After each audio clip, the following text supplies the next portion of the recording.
బాబు surety భవిష్యత్ guarantee అనేది ఒక అసత్యము అనేది బడ్జెట్ ద్వారా తెలిసిపోయింది అధ్యక్ష.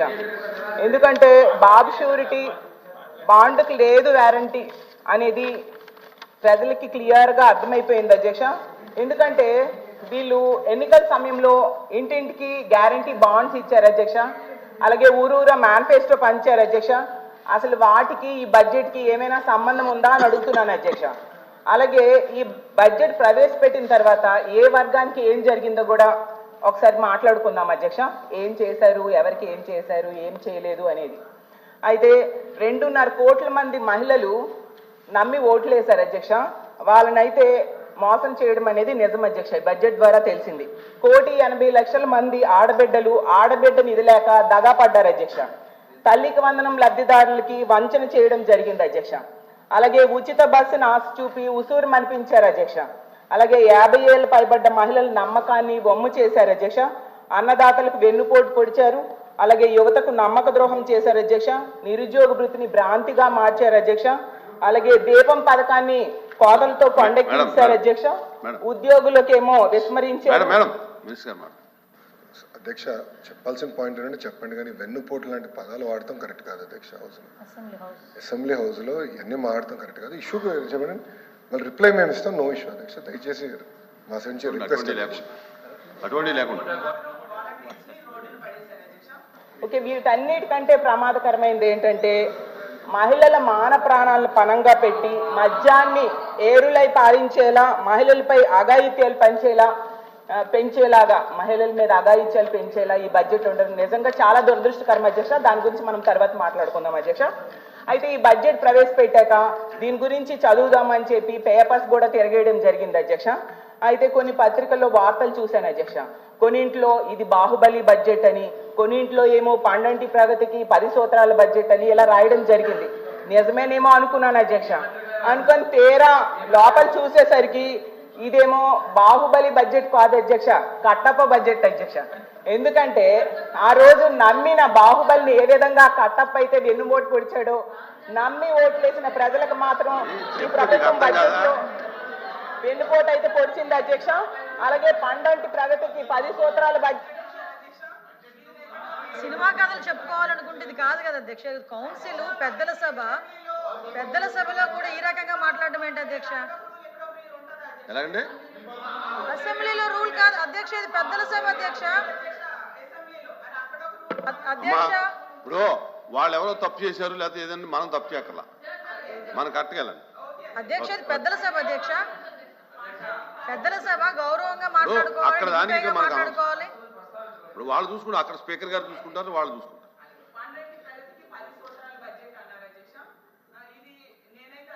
మేడి పండు లాంటి బడ్జెట్ అధ్యక్ష. ఎందుకంటే మేడి పండు చూడ మేలమై ఉండు, పట్ట విప్పి చూడ పురుగులుండు అన్న చందంగా పైకి భారీ సంఖ్యతో బడ్జెట్ ఉంది అధ్యక్ష.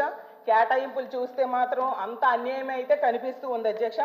అలాగే గౌరవ ఆర్థిక మంత్రి గారు కౌటిల్యుడి కొటేషన్తో బడ్జెట్ ప్రారంభించారు అధ్యక్ష. కానీ కౌటిల్యుడి కొటేషన్లో ఉన్న స్ఫూర్తి మాత్రం కేశవ్ గారి ఎలొకేషన్స్లో లేదు అధ్యక్ష. ఎందుకంటే ప్రారంభంలో ఆ పుస్తకంలో చూశాను అధ్యక్ష, కొటేషన్ చెప్పారు. ఏంటి? కౌటిల్యుడు అర్థశాస్త్రంలో చెప్పినట్టుగా సామాన్యుల సంతోషమే రాజు సంతోషము, వారి సంక్షేమమే ఆయన సంక్షేమము అని చెప్పారు అధ్యక్ష. ఆ కొటేషన్ చూసి బడ్జెట్ అంతా సంక్షేమం సంక్షేమం సంక్షేమం పేరే వినిపిస్తుందని ప్రజలందరూ కూడా బలంగా నమ్మారు అధ్యక్ష. అలాగే గౌరవ ముఖ్యమంత్రి గారు గతంలో చెప్పారు అధ్యక్ష, సంక్షేమ పథకాలు బటన్ నొక్కి అమలు చేయడం అదేమైనా పెద్ద పనా, మూలను కూర్చున్న ముసలమ్మ కూడా సంక్షేమ పథకాలు అమలు చేస్తుంది అని చెప్పి గతంలో ముఖ్యమంత్రి గారు చెప్పడంతో ముఖ్యమంత్రి గారి వ్యాఖ్యలు అవ్వచ్చు లేదా ఈ కొటేషన్ చూసి ప్రజలందరూ కూడా సంక్షేమానికి వరదల నిధులు పారిస్తారు అనేసి బలంగా నమ్మారు అధ్యక్ష. చూసేసరికి ఆ కొటేషన్స్ లో ఉన్న స్ఫూర్తి మాత్రం ఈ బడ్జెట్ ఎలికేషన్స్ లో మాత్రం కనిపించలేదు అధ్యక్ష. అసలు ఈ కొటేషన్ చూసి మహిళలందరూ కూడా చాలా ఎమోషన్ ఫీల్ అయ్యారు అధ్యక్ష. కానీ ఎలికేషన్స్ చూశాక అన్యాయం గురయ్యమని చాలా బాధపడుతున్నారు అధ్యక్ష. ఎన్నికల్లో ఏమో హామీలు ఫుల్గా ఇచ్చారు అధ్యక్ష, బడ్జెట్లో మాత్రం నిధులు నీళ్ళు అయిపోయాయి అధ్యక్ష. ఎందుకంటే మహాశక్తి నీళ్ళు, నిరుద్యోగ భృతి నీళ్ళు, ఉచిత బస్సు నీళ్ళు, 50 ఏళ్ళకి ఫెన్షన్ నీళ్ళు, పెళ్లి కానుక నీళ్ళు, పండగ కానుకలు నీళ్ళు, ఇలా నీళ్ళు అనేది చూపించారు అధ్యక్ష బడ్జెట్లో. అలాగే ఇంటింటికి వెళ్ళి ఏం చెప్పారు అధ్యక్ష, ఇది ఏప్రిల్ ఎన్నికలు అయిపోయిన వెంటనే జూన్ లో మీకు మొత్తం సూపర్ 6 పథకాలన్నీ మీ ఇంటికి వచ్చి పడిపోతాయి అని చెప్పడం జరిగింది అధ్యక్ష.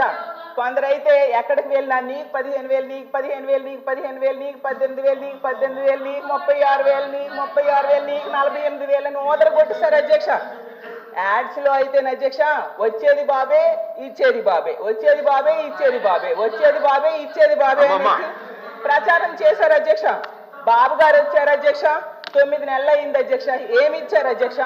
తల్లికి వందనం ఎక్కడిచ్చారు అధ్యక్ష? అన్నదాత సుఖీబాబు ఎక్కడిచ్చారు అధ్యక్ష?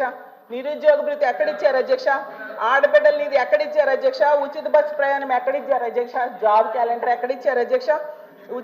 ఉద్యోగులకు IRDA PRC ఎక్కడిచ్చారు అధ్యక్ష? ఈ రోజు ఈ ప్రభుత్వాన్ని అడుగుతున్నాను అధ్యక్ష, ఇప్పుడు మీ బాండ్లు కానీ మేనిఫెస్టో కానీ పట్టుకొని ప్రజల దగ్గరికి వెళ్ళగలరా అని అడుగుతున్నాను అధ్యక్ష. మరీ ముఖ్యమైనది సార్ అమ్మా, ఇప్పుడు ఏదైనా ఉంటే మీరు రిప్లైలు ఇవ్వండి, ఏదైనా ఉంటే మీరు రిప్లైలు ఇవ్వండి, మీరు క్లోజ్ చేయండి. అధ్యక్ష మరో విషయం ఏంటంటే, మరో ముఖ్యమైనది అధ్యక్ష మద్యం. అధ్యక్ష వీళ్ళు క్లియర్ గా రాశారు అధ్యక్ష, మద్యం ద్వారా 2025-26లో ఆదాయము 27,097 కోట్లు మద్యం ద్వారా ఆదాయం పెంచుతాము అని చెప్పారు. అంటే గత సంవత్సరం 21,900 కోట్లు లిక్కర్ అమ్మకాల ద్వారా ఆదాయం అధ్యక్ష. అంటే 24-25 ఇప్పుడు అంటే 5,797 కోట్లు మద్యం ద్వారా ఆదాయం పెంచుతామని చెప్పడం జరిగింది అధ్యక్ష. అసలు అధ్యక్ష ఏ ప్రభుత్వమైనా మద్యం అమ్మకాన్ని మద్యం వినియోగాన్ని తగ్గించడానికి ప్రయత్నించాలి కానీ ఏంటి అధ్యక్ష ఎంత దారుణం అసలు ఈ ప్రభుత్వం వచ్చాక అధ్యక్ష. విపక్షానికి అధ్యక్ష ఒక మాట అధ్యక్ష, మైక్ ఉంది జనాలు చూస్తాం చెప్పడం కదా, మద్యం గురించి మాట్లాడే అర్హత లేదు అధ్యక్ష. సంపూర్ణ మద్యపానం నిషేధం చేస్తామని వాళ్ళు ఏం చేశారు? ఈ రాష్ట్రానికి మేము ఆదాయాలు తీసుకొచ్చాం, మేము జే ట్యాక్స్ వేసి చీప్ లెక్కలు ఇచ్చి కంటి చూపు పోగొట్టి లివర్ పోగొట్టి నర్వస్ సిస్టమ్ డ్యామేజ్ చేసే సిస్టమ్ చేయలేదు అధ్యక్ష. ఆ అర్హత లేదు అధ్యక్ష వాళ్ళకి. రేపు చెప్పండి అర్హత.